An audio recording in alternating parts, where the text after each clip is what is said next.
And how does consent play into this at all, or can we understand anything about consent from this end? Like, does the female slave have to consent to that, or is it kind of like because she's owned and so therefore? In the classical thought, the understanding is that by virtue of the fact that she's owned, she does not have the right to consent. Or to withhold herself from her master.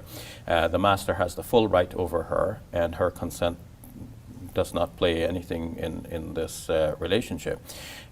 We should understand that in the ancient world, women did not have many rights, and even marriage was not as we might expect it today, like a relationship of equality between spouses.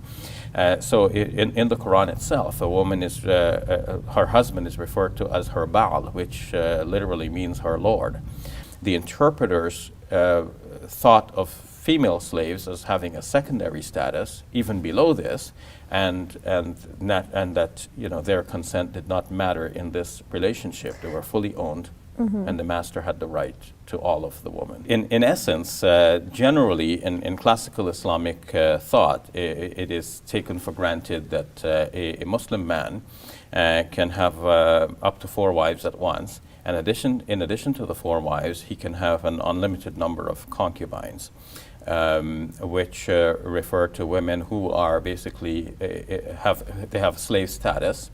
When they are owned by her master, a woman owned by her master has to freely give herself to the master. The master has the right to have sexual relations with her as though she were one of his wives. The believers are those who guard their private parts except from their wives and what their right hands possess.